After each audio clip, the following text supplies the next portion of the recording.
Whenever I think about Jinx's arc in Season 2 of Arcane, what comes up a lot for me is finding hope when you thought there was none.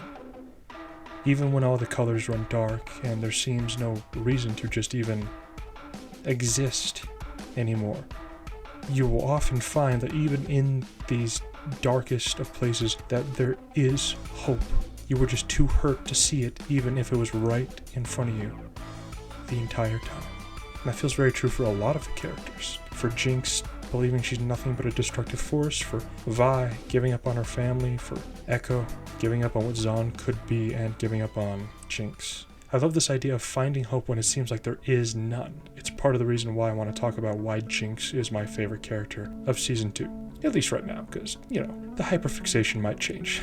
With how good these characters are, it definitely might change. But getting back on track, imagine losing so much and yet being so free, expressive, kind. How much hope and wonder this character gave a kid despite believing she herself was broken. Believe all she's good for is disappearing. Feeling so much hatred, frustration, grief. Even in this state she found it. She found hope. And finding hope at a time like this can pull you out of the darkest pit, giving you a new perspective. Jinx was the only one capable of pulling off this kind of arc. Not Powder, not alternate universe Powder, but Jinx. Now, I'm not saying that there's no Powder in there. Matter of fact, I think she's more like Powder when with Isha. And I'm not saying she's just one or the other of these characters. What I am saying is that it's because of the fact that Jinx's past is so dark that her bond with Isha affected us so much harder. Knowing that despite everything she's been through, they're still alive, fun, and loving. All she had to do was find the right person, and she did, right before it was too late. This character has struggled so much with identity more than any other of the cast, and despite the self-loathing, the million painful memories, she chose to give life another chance with Isha, because of Isha. This kid only saw the good things in her, how cool, strong, heroic, and vibrant she was. They both had nothing, and now it seems like they both had everything because they're together. Jinx didn't die because of Isha, and it surprised me when I realized just how much of an effect Isha had on this story. Jinx didn't return to the fight for the sake of Zaun's independence, not for Savika's call, not for even Silco's legacy. She returned because Isha was in danger. For Jinx, every time she tries to help her family or every time someone gets close to her, she kills them or makes them suffer immensely. Vander, Clagger, Milo, Silco, Isha, even Jinx's own parents died. Though that one's completely not her fault, that still might contribute to this belief, this idea that everyone who gets close to me dies. Before Isha, Jinx had accepted herself, and that gave her way more confidence, but she also despised what she became. She had no one, and she believed she'll jinx anyone who gets close. There is no happy ending for something like her. The shadow of everyone she's hurt will follow her for the rest of her life. The only person she loved at the time was among her greatest enemies. But after Isha, we can see she wants nothing more than to leave that life behind, going as far as saying Jinx is dead. We know it's been months since Jinx's guns broke due to the fight between Vi, Caitlyn, and her. She's had plenty of time to fix it. Her minigun, her rocket launcher, these unstable guns, good at taking life. But she never did. Not while with Isha, not even once, because doing so would be returning to her old self, to that idea of a destructive force with no future that kills the ones she loves. She never once entertained that idea until Isha needed her to. So she became just a little bit of her old self again. But I think it's fair to say that she's not a destructive force here. She's finding something new. She's being a hero. Something never thought possible by her or anyone really before this. But she's beginning to believe now. For the first time, she actually saved someone she cared about, someone she considered family. She didn't make things worse. She wasn't a Jinx.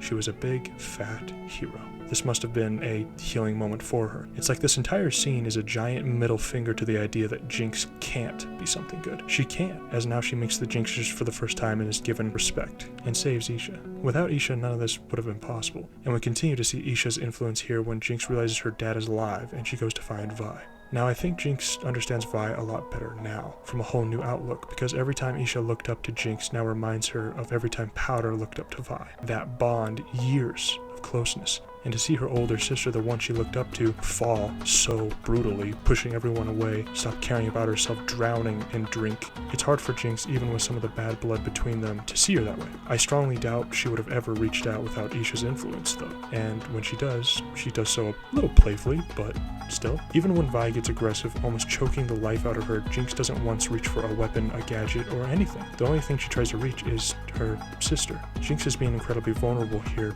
because this matters. For the sake of Vi, for the sake of their dad.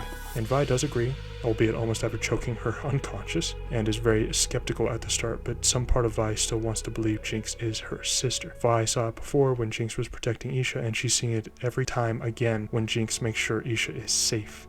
Every time she tries to make Isha laugh, it's showing Vi that this isn't the old Jinx, it might be different now, it's more like that time. Isha's presence has helped heal their relationship. Jinx and Vi squabble, but when Isha gets hurt, they both snap out of it. It's like Isha is reminding them of what matters most, and that's family, despite everything they've been through. That's what matters most, that they're together.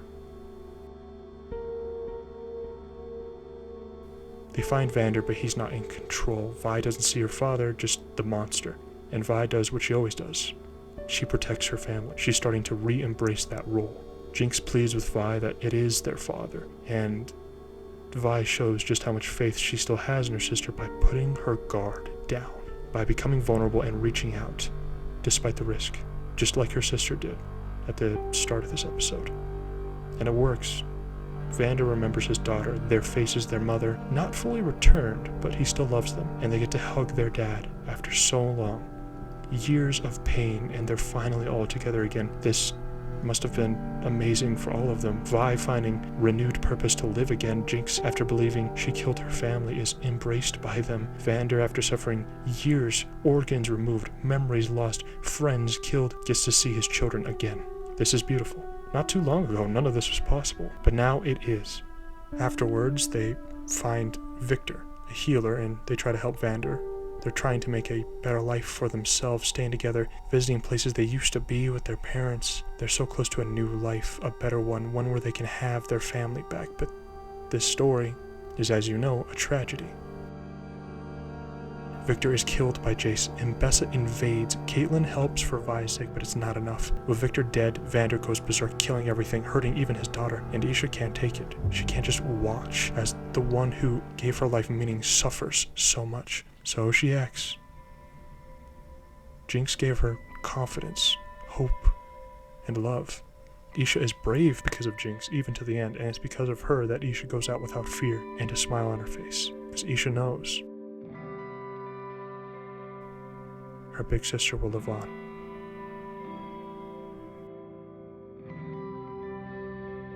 Whether Jinx realized it or not, Isha was her last hope to change. Isha was the only one who broke the pattern of Jinx, the cycle of death. Everyone who's ever been close to her has suffered immensely, like they're punished just for loving her, like she's a curse. But not Isha.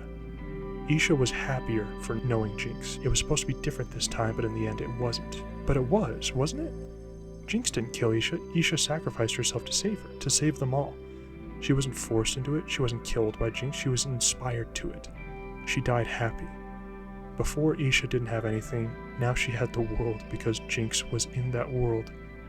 And in her eyes, that was worth dying for. But Jinx couldn't see that. All she saw was the old pattern, her curse, her heart, shattered far worse than ever. She suffered so much already, but she could not bear this. Isha was her little sister. Isha was just a kid. In her mind, it was all her fault again. There isn't anything left. She knows Vi will never give up on her, but that's the problem. All Jinx has done is cause her sisters to suffer. She believes Vi and everyone she met would be better off without her. That to protect them, she has to leave. Forever, to break the cycle. This isn't true. Jinx has good in her, but she can't see it anymore. But before she does go, an old friend tries to stop her. Arriving, as always, just in time. Echo, for the first time in their young adulthood, reached out to the good inside of Jinx. Now, he's been fighting this alone for so long, seeing his closest friend spiral, father figure die, every one of his old friends taken away, either killed or locked up, giving up on Jinx altogether. He's been bitter for a long time about Zahn, and especially Jinx, so it means a lot for him to reach for her, to be there, to reassure her that she can still build something new, that after all the horrible things she's done, many of which Echo witnessed firsthand, he still believes the world is better off with her in it. That he's better off with her in it. She can be something good. So Jinx and Echo don't give up. They have one last fight to protect their home for the memory of those who are gone and the family that are still here. That is inspiring. If I could describe hope in a bottle, it would be this. Suffering so unbelievably, being truly broken alone, giving up on what could be, but then finding the hope to reach for something new, accepting the dark reality and realize you still have a million reasons to keep going, to keep fighting, finding that hope together when you had both previously given up on it. That kind of light can break any darkness. Jinx taking on a new look inspired by her sister. These two, Echo, and the rest of Piltover and Zahn fight for their tomorrow against the cruel, unfeeling army of this world. And despite the deck stacked against them, a Noxian army and a cruel machine revolution, they win. They get there tomorrow, but at great cost. Vi never gives up on those she loves. It's just not in her, even at her darkest moments. She still wants to believe, so she can't give up on her father, just like she couldn't give up on her sister. Their family. But we know Vander really is gone. The body's there, but the memories and heart were killed by Singed and Victor. Vi will die. Jinx protects her sister the same way Vi protected her so many times, making that ultimate sacrifice just like Isha did. And I like to think in this moment that Jinx felt what Isha felt. That Jinx knew that Isha was at peace, content, happy, because she knew her big sister would live on.